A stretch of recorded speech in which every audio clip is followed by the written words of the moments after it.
Everyone needs a happy place for their coffee or their tea to land on your desk.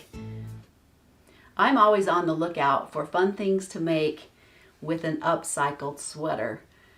I'm Jan from YouMakeItSimple.com, and today I have another fun idea, and that is to make coasters, beaded coasters from an upcycled sweater.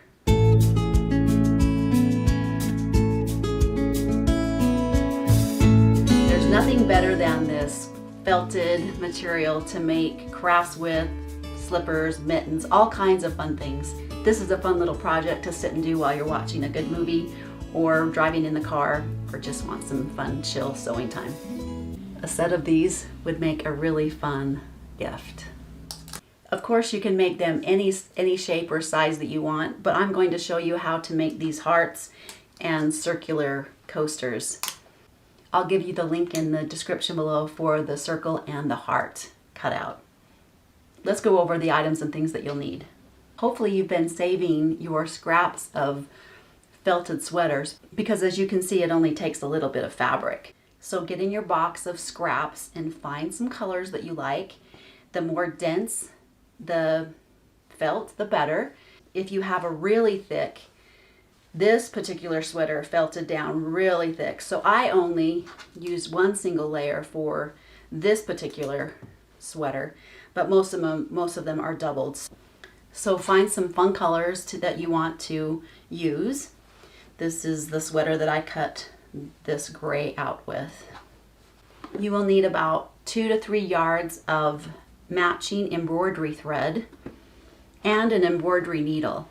You can use quilter's thread if you're working with little beads, because it will be very difficult to thread a lot of embroidery needles. If you have to go through a little bead, it'll be hard to find an embroidery needle and floss big enough to be able to thread it and to go through a bead, if that makes sense.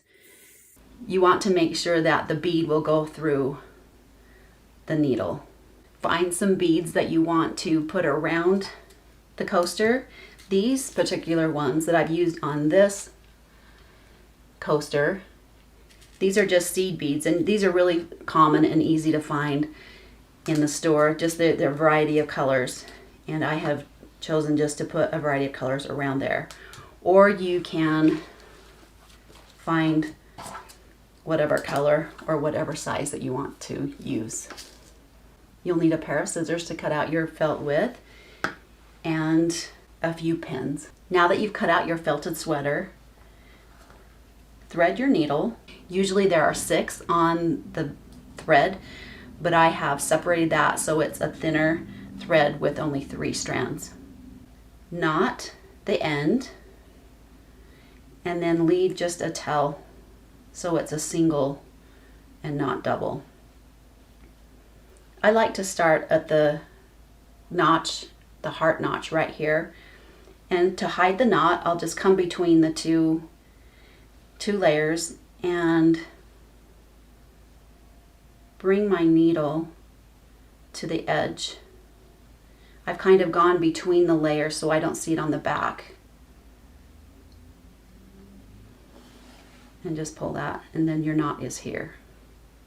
The stitch that we're going to be using is a blanket stitch.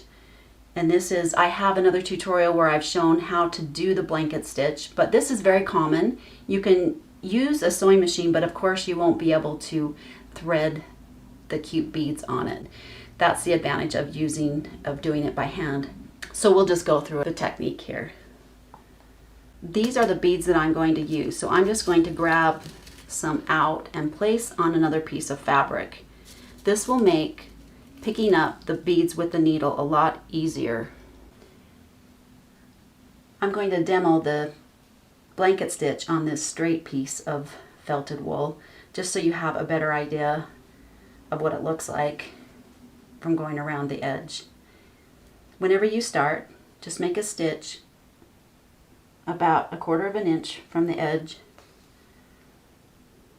and stitch it through again, but come out just on the edge of the fabric.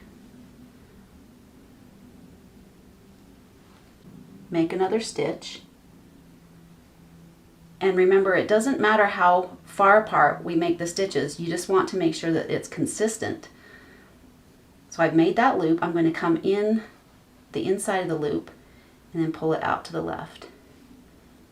And it makes that little, it catches it like that. Now if I'm adding a bead,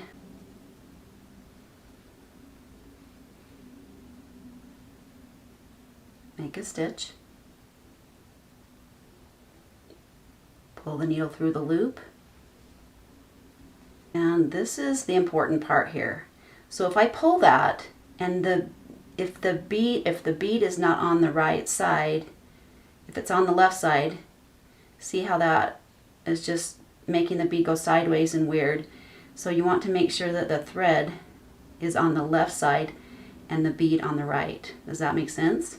So you want it like this and not like that. So make sure that the thread is on the left side of the bead before you take your next stitch.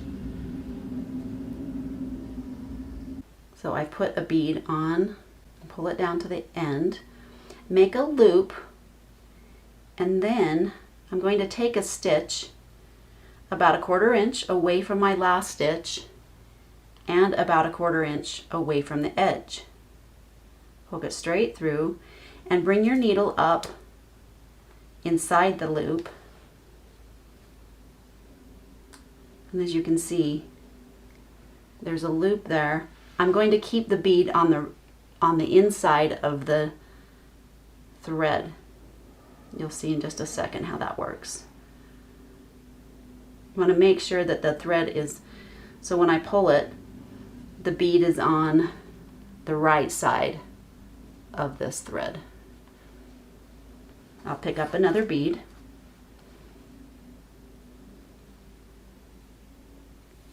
pull it down to the end, and make another stitch.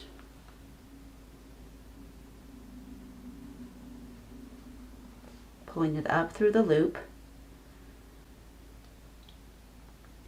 so you have that blanket stitch going with the bead on the outside.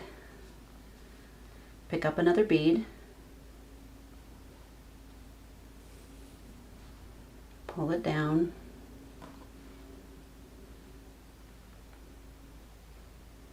another stitch, and we're just going to continue all the way around.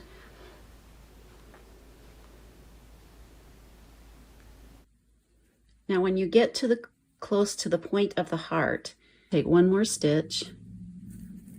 So there's a bead on this side of the point. I'll thread another bead and I will poke the needle in right about 1/4 inch from this edge, 1/4 inch from that edge, but I'm going to poke it out to this side this time. So the bead will fall on this side of the heart. Again, making sure that the bead is on the right side of the thread when I pull it. And just continue till you get back to the point. So what do you do if you're not finished and you're running out of thread? No worries. I'm going to show you how to knot it off and to start again. So at the end of that last stitch, make another little teeny stitch and then make another stitch. These are all just little teeny stitches. I'm going to leave a loop right there. Wrap your needle around it twice and then gently pull it, and that will create a knot. Pull it tight, and so that we don't have a thread just sticking out, take your needle and apply it right between the layers and then pull it out somewhere in the middle and then cut your thread.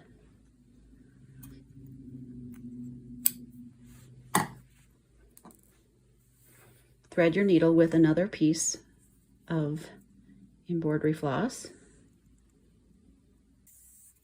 So I'm just going to knot the end again, An easy way to do that, if you haven't seen this already, is just to come to the end of the thread, wrap the thread around your finger, and then roll and pull.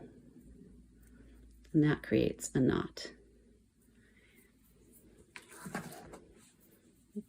We don't want the thread to be seen, so we're going to bring that again, take a little stitch on the inside and pull it out right where we ended.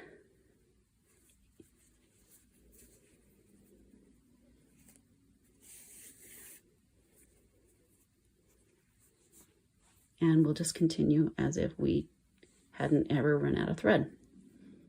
Okay, we've made it all the way around the heart, and I'm going to show you how to take the last stitch and then how to knot off. I'm going to apply one more bead.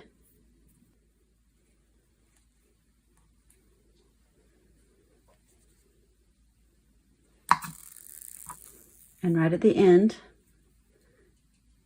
take another little stitch, pull it all the way out, take it to the back side, take another little stitch where the thread comes out, leave a loop, wrap the needle around the loop twice, and then gently pull, and it will make a knot. Pull it tight. And then, so we don't have a string just hanging, I'm going to take a little, apply my needle in right by the knot between the layers of the fabric and poke it out somewhere in the middle, and just pull it tight and clip your thread. Once you have your beads sewn on your coasters, you can leave them like this, or you can sew it on the sewing machine with the quilter foot that looks like this. Really a kind of a fun little thing to do. You just put your presser foot down and move this around because the feed dogs are tucked down in. All you need to do that is just to switch this, or however your machine works, to bring down the feed dogs so it's not pulling the fabric through, and you can move the fabric freely around like I have on this coaster. And I'm just going to do the same thing for the other one. And it just makes it a little more dense, and either way works. So I'll demonstrate how to do that now.